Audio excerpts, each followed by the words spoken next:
Bengal safe Murshidabad জেলায় ফার্নিচারের জগতে এক পরিচিত ও প্রতিষ্ঠিত নাম। বেঙ্গল সেফ 57 বিবি সেন রোড, বহরমপুর, মুর্শিদাবাদ। গতকাল শুক্রবার বেলডাঙ্গার পরিযায়ী শ্রমিক আলাউদ্দিন শেখের মৃত্যুর ঘটনায় জাতীয় সড়ক অবরোধ করে বিক্ষোভ দেখায় স্থানীয় মানুষজন। পাশাপাশি রেলপথও অবরোধ করে তারা। এই ঘটনার খবর করতে গেলে আক্রান্ত হন সাংবাদিকদের এক অংশ। গতকালই তার তীব্র নিন্দা করেছিলেন অধীর রঞ্জন চৌধুরী। আজ হাসপাতালে গিয়ে তাদের সঙ্গে দেখা করলেন অধীর রঞ্জন চৌধুরী।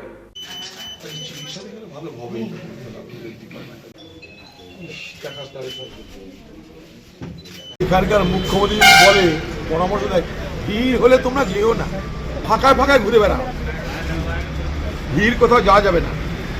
এই বাংলা তো সারা ভারতবর্ষে সব থেকে বেশি জনসংখ্যা বসবাস করে এই বাংলায়, ডেনসিটি পপুলেশন সব থেকে বেশি এই বাংলায়। তাহলে ভিড় থাকলে আমরা যাবো না কেউ কোথাও, কারণ ভিড় থাকলে ঝঞ্ঝাট হবে। এই বাংলার মুখ্যমন্ত্রী আপনি মানুষের ভিড়েই কিন্তু বড় হয়েছেন। সেদিন যখন সংবাদ মাধ্যম আপনার ছবি তুলত, যখন আপনার নেতৃত্বে কলকাতার বুকে 13টা যুবক ছেলে গুলি খেয়ে মারা গেল, সেদিনও থোবড়াটা দেখিয়ে আপনি ছবিটা তুলেছিলেন।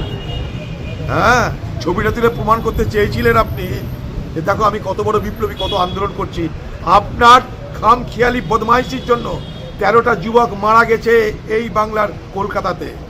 সেদিনও ভিড়ই ছিল, আপনার কিছু হয়নি। আপনি চালাক, আপনি তো জানেন কখন গুলি চলবে, কখন গুলি চালাতে হবে, কখন সটকে যেতে হবে। সেদিকে যখন যুবকরা গুলি খাচ্ছে আপনি সটকে গেলেন, ফুটে গেলেন ওখান থেকে। কারণ নেত্রী হলে মৃত্যু হতে নাই, নেত্রী হলে মার খেতে নাই। এই তো আজকে সেই জায়গায় দাঁড়িয়ে আপনি জ্ঞান দিচ্ছেন পশ্চিমবঙ্গের সংবাদ মাধ্যমকে যে ভিড়ের মধ্যে যেও না।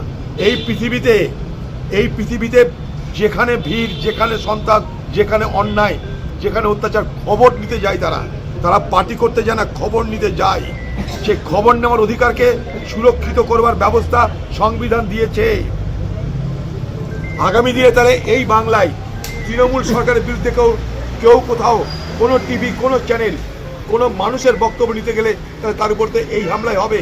তাই আমি একটা কথা বলবো, আপনাদের একটা প্রফেশন, রোজগার করছেন সংবাদ জগতের কাজ করে। আপনারা চুরি বাটপাড়ি করে রোজগার করছেন না, মাথার ঘাম পায়ে ফেলে সকালে খেয়ে বেরোচ্ছেন, কখন কিনবেন জানেন না, রোদ বৃষ্টি ঝড় জল আপনারা জানেন না, আপনাদের জীবনে কোনো বিশ্রাম নেই। তাই সমস্ত সংবাদ জগতের সঙ্গে যুক্ত প্রত্যেকে যে পার্টি করুন, যে পার্টিকে ভোট দিন, কোনো দিকে তাকানোর দরকার নাই। পেশার স্বার্থে একদম পেশা পেশা পেশা, এটা আপনাদের পেশা, প্রফেশন, পেশার স্বার্থে সব এক হয়ে আপনার প্রতিবাদে ঝাঁপিয়ে পড়ুন। নাহলে আজ হয়তো সোমা মাইতি রঞ্জিতের উপর হয়েছে, কালকে আরেকজনের উপর হতেই হবে।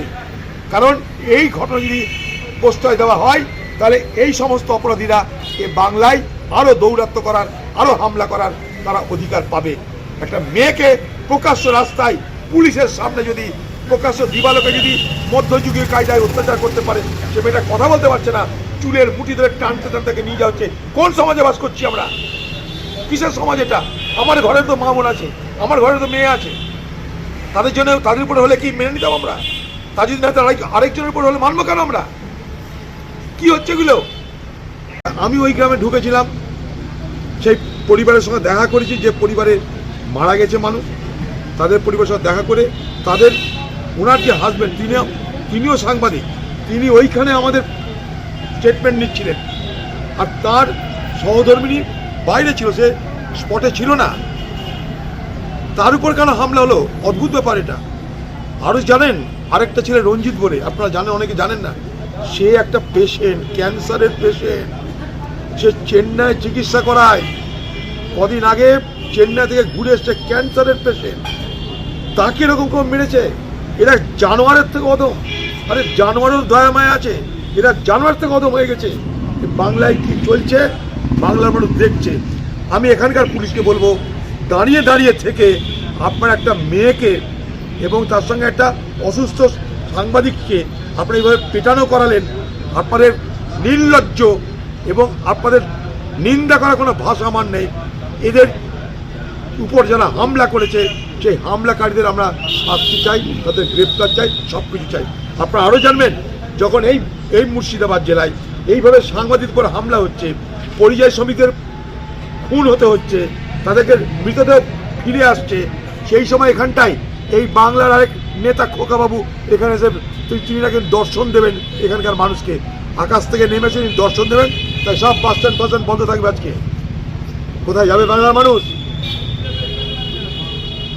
এরা যতদিন থাকবে, আমি রাজনীতির কথা বলছি না, এই ব্যবস্থা যতদিন থাকবে বাংলায়, ততদিন এই বাংলায় আরো পরিযায়ী শ্রমিকের মৃত্যু হবে, আরো সাংবাদিকের উপর হামলা হবে, কারণ এরা সমালোচনা সহ্য করতে পারে না।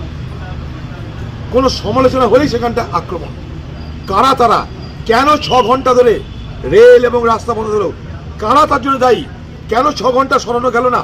আমরা যদি কংগ্রেসের পক্ষ থেকে কোথাও শুধুমাত্র পথ অবরোধ করি, 5 মিনিট, 10 মিনিট, 15 মিনিট, আমাদের কাছে এত লম্বা লম্বা কেস দায়ের করা হয়, 30টা 40টা করে কেস দায়ের করা হয়।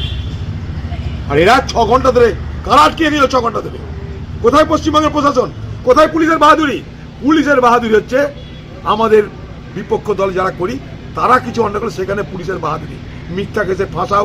এই বহরমপুর মিউনিসিপ্যালিটির দুটো মেয়ে তাদেরকে শিশু নির্যাতন কেসে ফাঁসিয়ে এই মিউনিসিপ্যালিটির কর্মচারী হিসাবে 1 বছর বেতন বন্ধ করে দেওয়া হয়েছে, তাদের বিরুদ্ধে পক্সো কেস দেওয়া হয়েছে যাতে তারা জেলে থাকে। এই হচ্ছে মেয়েদের প্রতি এই পশ্চিমবঙ্গ সরকারের, এই স্থানীয় প্রশাসনের এই আচরণ। আমি পুলিশকে বলবো, যদি মানিজ্যত বলে কিছু থাকে আপনাদের ঘরেও মা বোনরা আছে, যদি মানিজ্যত বলে কোনো বোধ থাকে, সম্ভ্রম বোধ, মর্যাদা বোধ থাকে, তাহলে এই পুলিশের কোনো দিকে না তাকিয়ে সিধা ব্যবস্থা নেওয়া উচিত। পুলিশের ভালো কাজও কিন্তু আমরা প্রশংসা করি। কদিন আগে নবগ্রামে পুলিশ উদ্ধার করেছে একটা বাচ্চা শিশুকে, আমরা তার সঙ্গে সঙ্গে প্রশংসা করেছি। কিন্তু এ কাজ আপনাদের সমস্ত ভাবমূর্তিকে চুরমার করে কালিমালিপ্ত করেছে।